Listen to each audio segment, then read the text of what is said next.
आपण सगळेच माणसं आहोत.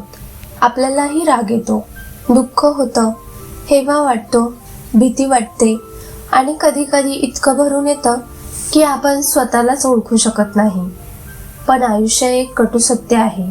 आपल्या आयुष्यात सर्वात जास्त नुकसान करणारी गोष्ट म्हणजे परिस्थिती नाही, तर त्या परिस्थितीवरती आपली भावना कशी प्रतिक्रिया देते हे आहे. कारण रागाच्या भरात बोललेले शब्द नाती तोडतात, दुःखाच्या भरात घेतलेले निर्णय आयुष्य मागे ढकलतात, भीतीमुळे टाकलेली पावलं आपल्याला कधीच पुढे जाऊ देत नाहीत. म्हणून आज आपण शिकणार आहोत स्वतःच्या भावना दाबायच्या नाहीत, पण त्यांना कंट्रोल कसं करायचं. नंबर 1, आधी हे समजून घ्या, भावना वाईट नसतात. आपण अनेकदा एक मोठा गैरसमज करून घेतो, तो म्हणजे भावना येणं ही कमजोरी आहे असं मानणं. राग आला की आपण स्वतःलाच दोष देतो, रडलो की स्वतःलाच कमजोर समजतो आणि भीती वाटली की आपण अपयशी आहोत असं ठरवतो. पण खरं तर भावना येणं हे चुकीचं नाहीच. उलट भावना येणं म्हणजे आपण जिवंत आहोत, संवेदनशील आहोत, माणूस आहोत याचं लक्षण आहे. राग, दुःख, भीती या भावना आपल्या शत्रू नाहीत, त्या आपल्याला काहीतरी समजावायला येतात. समस्या तिथे सुरू होते जिथे या भावना आपल्यावरती नियंत्रण मिळवतात आणि आपण त्यांचे एकूण विचार न करता वागायला लागतो. भावना म्हणजे एक शक्तिशाली गाडी आहे. ती वेगवान असते, ती आपल्याला पुढे नेऊ शकते. म्हणून भावना दाबायच्या नाहीत, त्यांना नाकारायचं नाही. फक्त एवढंच शिका की त्या गाडीचा ड्रायव्हर तुम्ही असायला हवंय, प्रवासी नाही. नंबर 2, सगळ्या गोष्टी वैयक्तिक घेणं थांबवा. आपण आयुष्यात अनेकदा प्रत्येक गोष्ट स्वतःवर घेतो. कोणी टोमणा मारला की लगेच मन दुखावून घेतो, कोणी दुर्लक्ष केलं की आपली किंमत कमी झाली असं वाटतं आणि कोणी चुकीचं वागलं तर तो स्वतःमध्येच शोधायला लागतो. पण एक गोष्ट नेहमी लक्षात ठेवा, लोकांचं वागणं हे बहुतांश वेळा त्यांच्या विचारसरणीत, त्यांच्या असुरक्षिततेचं आणि त्यांच्या रागाचं किंवा त्यांच्या सवयीचं प्रतिबिंब असतं. हे तुमच्या कुवतीचं, किमतीचं किंवा व्यक्तिमत्वाचं मोजमाप नसतं. कोणी तुम्हाला कमी लेखलं म्हणून तुम्ही खरोखर कमी ठरत नाही. तो फक्त समोरच्या माणसाचा दृष्टिकोन असतो, सत्य नाही. प्रत्येक शब्द मनाला लावून घेणं, प्रत्येक कृतीला स्वतःशी जोडणं म्हणजे आपल्या मनावरती विनाकारण ओझं टाकणं, ज्याचा परिणाम आपली शांतता, आत्मविश्वास आणि ऊर्जा हळूहळू कमी होण्यात होतो. म्हणून सगळ्या गोष्टी वैयक्तिक घेणं थांबवा. जे तुमचं आहे ते मनात ठेवा आणि जे तुमचं नाही ते तिथेच सोडायला शिका. तेव्हाच मन खऱ्या अर्थाने हलकं होतं. नंबर 3, प्रत्येक भावना ही तात्पुरती असते हे लक्षात ठेवा. आपल्या आयुष्यात येणारी प्रत्येक भावना ही कायमची नसते हे समजून घेणं फार गरजेचं आहे. आज जे दुखतंय ते इतकं तीव्र वाटतं की असं भासतं हे दुःख कधीच संपणार नाही. आज जो राग येतोय तो इतका प्रखर असतो की तो आपल्याला पूर्णपणे व्यापून टाकतो. पण सत्य असं आहे की वेळ जसा पुढे जातो तसं त्या भावनांची तीव्रता आपोआप कमी होत असते. कारण भावना म्हणजे समुद्रातल्या लाटांसारखं असतात. त्या येतात, उंच उठतात आणि थोड्या वेळाने शांतपणे मागेही जातात.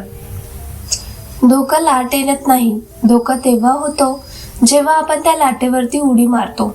म्हणजेच भावनेच्या भरात विचार न करता बोलतो, निर्णय घेतो किंवा कृती करतो.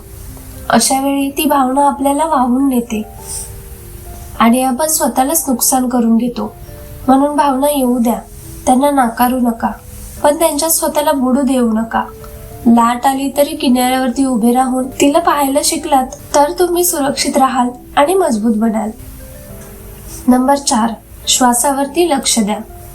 जेव्हा भावना उभाळून येते, राग, भीती, अस्वस्थता किंवा दुःख, तेव्हा आपलं मन आपल्या हाताबाहेर जायला लागतं आणि विचार करण्याची क्षमता कमी होते.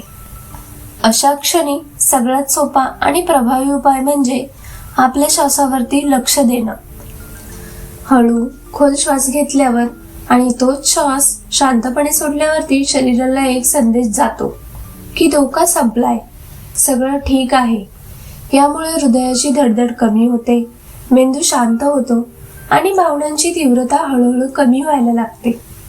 खरं तर श्वास हा मन आणि शरीर यांना जोडणारा पूल आहे. तो शांत झाला की मनालाही शांत होण्याचा इशारा मिळतो.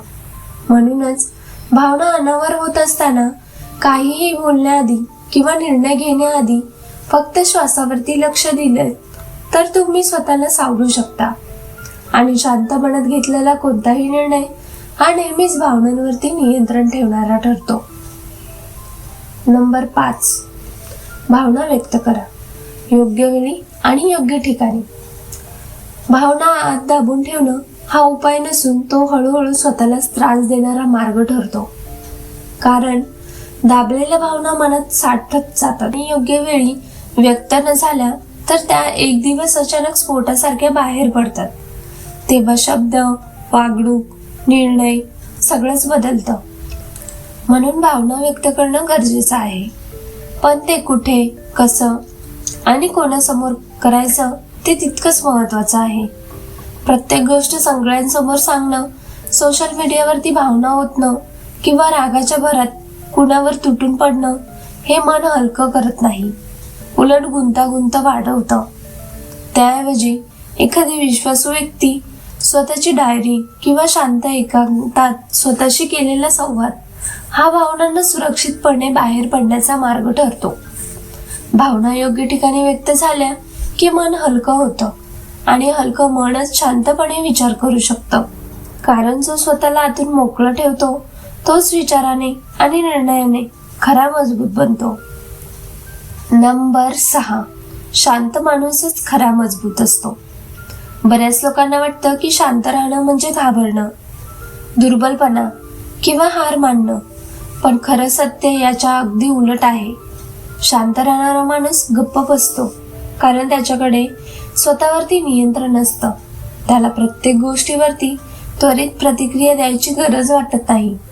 तो भावना उसळू देत नाही, तर त्या समजून घेतो आणि योग्य वेळी योग्य शब्द वापरतो. जो माणूस स्वतःच्या भावनांवरती नियंत्रण ठेवू शकतो तोच कठीण परिस्थितीतही योग्य निर्णय घेऊ शकतो, नाती सावरू शकतो आणि स्वतःची दिशा बदलू शकतो. म्हणून शांत राहणं ही कमजोरी नाही, ती एक मोठी ताकद आहे. कारण जो स्वतःला आतून सांभाळतो तोच आयुष्याच्या प्रत्येक वळणावरती, परिस्थितीवरतीही नियंत्रण ठेवू शकतो. मंडळी, सगळ्यात आधी ही गोष्ट मनात घट्ट बसवा की तुम्ही स्वतः भावना नाहीत, तर त्या भावना अनुभवणारा, समजून घेणारा आणि त्यावरती निर्णय घेणारा माणूस आहात. राग, दुःख, भीती या भावना तुमच्या आयुष्याचे क्षणिक भाग आहेत, तुमची ओळख नाहीत. त्या येणारच, पण त्यांना तुमचं संपूर्ण आयुष्य चालू द्यायचं नाही. जेव्हा राग येतो तेव्हा थांबून विचार करण्याची ताकद ठेवणं, दुःख आलं की स्वतःची किंमत कमी न समजणं आणि भीती वाटली तर स्वतःला पूर्णपणे थांबून न ठेवता हळूहळू पुढे जाणं हेच खऱ्या आत्मनियंत्रणाचं लक्षण आहे. आज जर तुम्ही ठरवलं की भावना येऊ द्यायच्या पण त्याच्याच भरात निर्णय घ्यायचे नाहीत, तर आयुष्याची दिशा बदलू लागते. कारण जो माणूस स्वतःच्या भावनांवरती विजय मिळवतो तो माणूस कोणत्याही परिस्थितीत स्वतःला सावरतो, मजबूत राहतो आणि शेवटी आयुष्यावरही विजय मिळवतो. धन्यवाद.